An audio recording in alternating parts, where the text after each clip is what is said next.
Hola, bienvenidos nuevamente a un webinar más de nuestro programa de bienestar, Unicell Wellbeing. Hoy, una vez más, acompañados de nuestro compañero y amigo Miguel Ortiz, psicólogo. Estaremos tratando de un tema eh, que lamentablemente se repite cada vez más o cada vez más uno escucha hablar de este trastorno emocional que es la depresión. Y bueno, por supuesto, ah, Miguel, eh, gran conocedor de muchas de las áreas del trastorno mental, por supuesto, no- nos va a ayudar aquí a entender qué es, cómo podemos abordarla y algunas cosas más. Bienvenido, Miguel, nuevamente. Muchas gracias, Gabriel. Qué bueno esta oportunidad de hablar sobre depresión. Te estaba refiriendo en la presentación a un dato que quiero inclusive comentarlo en este momento. La Organización Mundial de la Salud estima que hay un promedio de 300 millones de personas que sufren de depresión en el mundo. O sea, estamos hablando de cifras astronómicas. La depresión es algo tan común que realmente espero que esta conversación sirva para tomar conciencia de lo que eso significa y de cómo poderla tratar, cómo poderla inclusive prevenir. Primero me quiero referir a algo que suele ser común, es la confusión entre tristeza y depresión. Pues muchas veces la gente está triste y dice estoy deprimido. No, hay que saberlo diferenciar. La tristeza es un mero estado de ánimo. De hecho, es momentáneo, es de poca duración. Generalmente se sabe cuál es el motivo que genera la tristeza y da respuestas emocionales breves, pues, que son problemas de la vida cotidiana que generan ese desánimo. Mientras que por el otro lado, la depresión no, la depresión es un estado, es un trastorno del estado de ánimo y se considera trastorno, ¿ok? Una duración es más prolongada, de hecho, puede afectar la personalidad de los individuos que sufran de depresión. La gente no es capaz de identificar cuál es el hecho que genera ese malestar, pues, y puede causar pues grandes sufrimientos, alterar las actividades laborales, escolares, familiares, el ritmo de vida. Eso sí es depresión, cuando caemos en esos elementos diferenciadores de la tristeza. Nos podríamos preguntar ante este cuadro, ¿y qué lo origina? Pues no está determinado las causas que originan la depresión.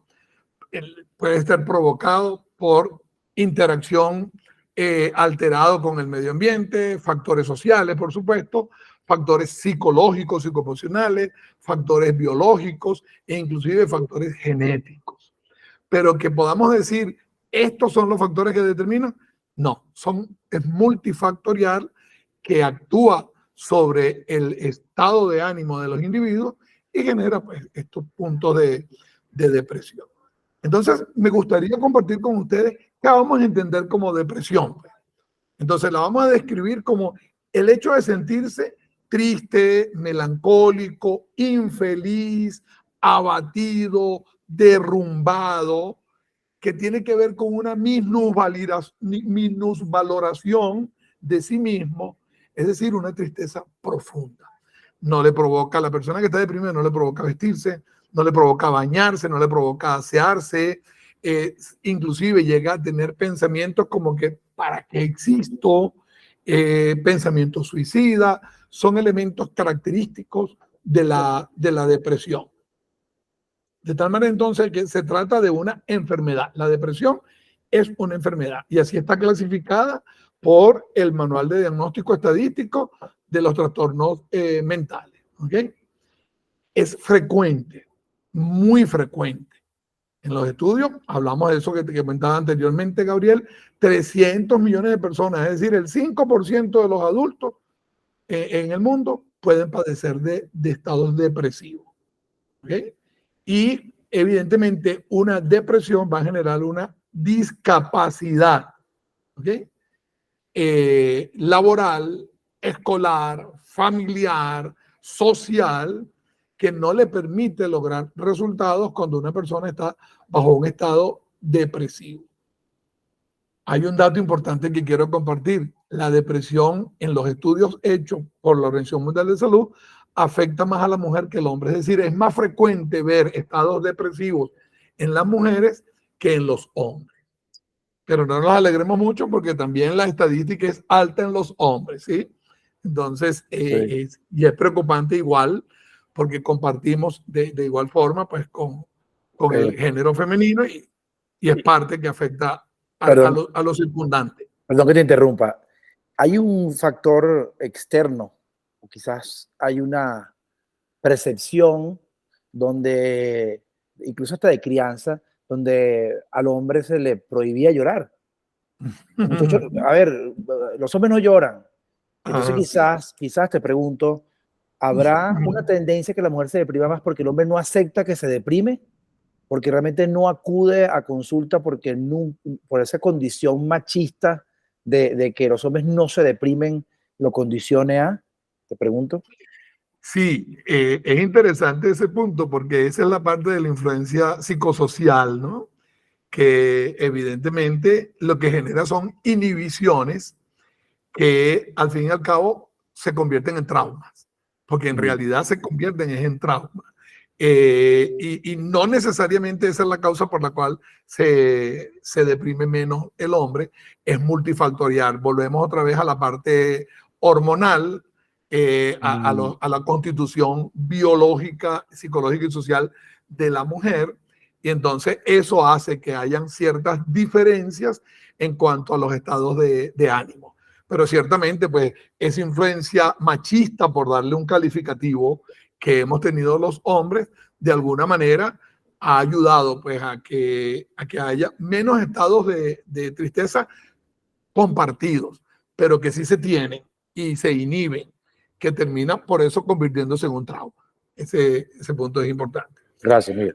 Hay un dato, Gabriel, que me parece interesante compartirlo con nuestra audiencia, y es que la depresión como tal, los estados depresivos agudos, siempre, y miren cuando digo la calificación de siempre, termina en ideación suicida y podría inclusive terminar en suicidio como tal.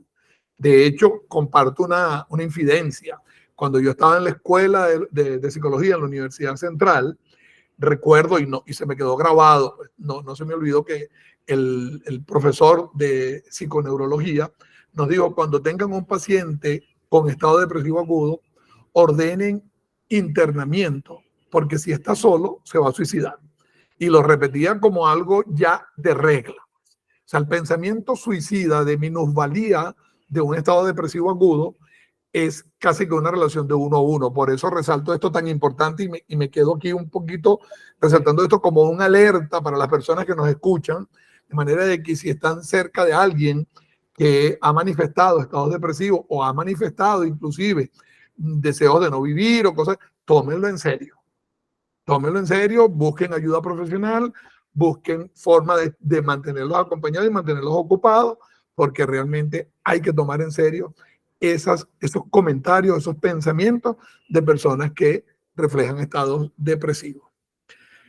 Por supuesto que no me voy a quedar en el problema. Hay tratamientos eficaces inclusive, bien sea leve la depresión, bien sea moderado o bien sea grave, que es la clasificación que tenemos de la depresión.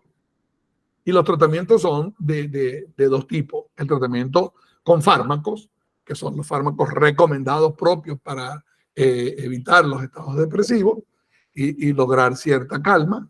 Y los tratamientos conductuales o psicosociales, que tienen que ver un poco con los cambios de pensamiento, que es la idea que se tiene que buscar detrás de esos tratamientos. ¿Okay? ¿Qué tipos de depresiones podemos conseguir? El grave, que es el que debemos tomar en cuenta, porque es el depresivo mayor, como lo llamamos así, es de prolongado tiempo y con posibilidades, por supuesto, a episodios repetitivos, y es ahí donde aparecen pensamientos suicidas. Tenemos el recurrente, el trastorno depresivo recurrente. Este es el que tiene repetidas, es cíclico y se va presentando en momentos determinados. No tiene un ciclo fijo, pero tiene episodios de depresión momentáneos. Y entonces esa repetición hay que tomar en cuenta la frecuencia, porque esa recurrencia puede terminar en un trastorno grave, que es el principal. Luego tenemos la depresión postparto, que inclusive en España acaban de descubrir un medicamento para la depresión postparto. Es muy común, por supuesto, siempre va seguida del alumbramiento, es por supuesto totalmente femenino de la mujer, y uno de los síntomas más comunes que se ve es ese desapego al bebé, que de repente en ese mes, esos 2 meses, no lo quiero cargar, no lo quiero tocar, no lo quiero ver, no le quiero dar pecho. Entonces hay una pérdida de apetito, pero también hay ese desapego al bebé. Es muy común y por eso me permito comentarlo, porque es muy común y muchas veces las parejas no comprendemos a la parturienta, a la mujer nuestra, y caen en conflictos de pareja cuando de verdad debemos comprender que es una depresión postparto. Claro. Hay también el trastorno afectivo estacional, que es una depresión que da en estaciones de invierno, sobre todo en aquellos países donde el invierno tiene poca luz solar y hay nieve y es oscuro, pues da cierta depresión que se llama depresión estacional. Esa también hay que atenderla cuando se vive en esos países. Y una que está siendo muy común, que nosotros la llamábamos originalmente la enfermedad maníaco-depresiva, que ahora se llama trastorno bipolar. Son esos cambios de estados de ánimo con altos y bajos emocionales que se elevan, es irritable, hiperactividad y hay cierta logorrea, hablar sin parar, sin darse cuenta, esa mecánica de hablar tiene que ver con esos trastornos bipolares que hay que tomar en cuenta como estado depresivo. ¿Tiene algo que ver con lo que llaman las personas que sufren de neurosis, neuróticas? ¿Es similar o es otro? No, porque aquí cae en realidad, sale de la neurosis. Okay. Las neurosis son reacciones ante el entorno. Okay. Estos entran dentro de los cuadros psicóticos. Okay. O sea, los trastornos se dividen en trastornos neuróticos y trastornos psicóticos. Los psicóticos son los que se consideran enfermedad como tal. Okay. La neurosis no entra dentro de los ciclos de enfermedad, sino que pueden ser tratados totalmente con terapia psicoemocional. Okay. Los trastornos psicóticos deben de alguna manera ser tratados con terapia psicoemocional, pero también con psicofármaco. Entonces, okay, esto entra dentro de los cuadros psicóticos, más no neuróticos. Un dato importante, ¿cómo podemos reconocer si estamos o no deprimidos? Es importante saber cuándo tenemos un estado de ánimo irritable y cambiante, que es la parte de la bipolaridad, y sin motivo aparente, sin evocador. Entonces ahí podemos tener una alarma. Si hay pérdida de placer en las actividades habituales, o sea, ya no me complace trabajar, ya no me complace socializar, ya no me complace ir a fiesta. Cuando perdemos placer en cosas que antes nos generaban mucho placer y dejamos de disfrutarlo, ahí hay una alerta también. Cuando hay dificultades para conciliar el sueño, pero cuando hablamos ya de patología del sueño, ¿okay? Que podemos pasar una noche entera o 3/4 de noche entera despierto. Ahí hay alertas de estados depresivos. ¿Okay? Cambios grandes en el apetito. ¿Okay? O aumento o pérdida de peso excesivo. Cuando hay aumento o pérdida de peso excesivo, tiene que haber estados depresivos. Comer en abundancia de manera obsesiva. Ahí hay signos de depresión también. Cansancio o fatiga excesiva también. Mucho cansancio constante. Ahí hay otra alarma. Sentimiento de inutilidad. Sentimos inútiles, tenemos odio por nosotros mismos, sentimientos de culpa. Esos son también alarmas. ¿Okay? Dificultad para concentrarse. Si hay movimientos lentos también, la inactividad, retraimiento, que hay aislamiento sin justificación. Eso también son síntomas que hay que tomar en cuenta. ¿Okay? Cuando hay desesperanza y abandono, no conseguimos resultados, vemos que no hay salida, que no hay resultado, ahí comienzan alarmas para estar en estados depresivos. O el último y no menos importante, esos pensamientos repetitivos de suicidio, de muerte, de, bueno, Dios, llévame ya, ¿para qué existo? Ya, esto no sirve. Esto, y lo comento por experiencia de mis pacientes. Cuando se muere una de las parejas, la otra persona, la pareja que queda viva siempre dice, bueno, ¿ya ahora para qué voy a existir? Ya Dios, ya no tiene sentido mi vida, llévame porque ya no tengo para qué existir. Esos son signos de depresión que hay que tomar en cuenta y que parte de un duelo profundo. Ahora bien, así como tenemos las alarmas, para concluir, también vamos a hablar de cómo superarla. ¿Cómo podemos entonces superarlo? Hay que adoptar hábitos de vida saludables. Siempre vamos a buscar cambiar hábitos. Si seguimos viviendo de la misma manera como estamos viviendo, vamos a tener los mismos síntomas. Busquemos cambiar hábitos y sobre todo aquella vida saludable. Siempre ejercicios al aire libre, caminar, buscar socializar, hablar con la gente, asistir a reuniones, excursiones, montaña, playa, siempre. Ejercicio físico es importante. La alimentación también es determinante, alimentos saludables, balanceados. Beber mucha agua, porque el beber mucha agua ayuda a relajar el cuerpo. Pues. Participar en grupos de apoyo. Siempre es importante cuando haya grupos de apoyo, actividades deportivas son grupos de apoyo, o sea, deporte es colectivo.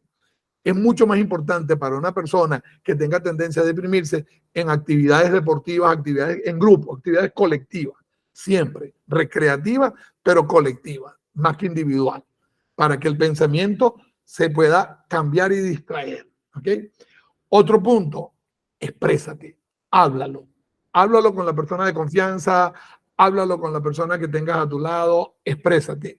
Di lo que sientes, di lo que piensas con libertad para que pueda ayudarte en esa situación.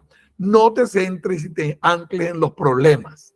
Los problemas tienen que buscarse por el lado positivo y como las oportunidades para conseguir resultados mejores. Esa es la forma de ver los problemas. ¿Okay? Pon atención siempre a las cosas positivas y siempre, siempre, siempre busca ayuda profesional. Eso es importante. Sobre todo si tienes sospecha de estado depresivo, busca ayuda profesional. Espero pues que esto haya sido de utilidad para ustedes. ¿Hay alguna pregunta que se te ocurra por ahí, Gabriel? Fueron bien interesantes las dos que hiciste por ahí. Gracias, Gabriel. No, al final yo creo que más que una pregunta, una reflexión en función del contenido y sobre todo la conclusión que acabas de llegar de que la vida saludable es importantísima para mantener el equilibrio en todos los sentidos, el equilibrio emocional también. Y para rematar la guinda de la torta, buscar ayuda profesional. Creo que ahí la gente muchas veces la gente menosprecia o le tiene miedo, o hay esos prejuicios de decir voy a buscar ayuda porque entonces yo estoy loco y entonces yo no tengo esta condición. Sobre todo la generación mía, probablemente personas de 40 y tantos años, todavía tienen, porque lo hablo con amigos míos, no, que fulano se deprimió, entonces te dicen que cómo es posible que alguien se deprima, qué sé yo, ¿no? Creo que las nuevas generaciones sí están más conscientes de eso y son más, y están más inclinados a buscar ayuda en momentos donde se sienten con alguna desequilibrio emocional, ¿no? Agradecidísimo, como siempre, Miguel. A ti, Gabriel, estupendo. Estén todos pendientes de mucho más contenido de todos los temas que nosotros tocamos acá en Unicer Wellbeing, orientación psicológica, médica, financiera, etcétera, pero bueno, sin duda este tema psicológico es fascinante, ¿no? Todo lo que conlleva, que compone, etcétera. Muchísimas gracias y ok, muy bien, un fuerte abrazo. Igual, hasta luego. Gracias.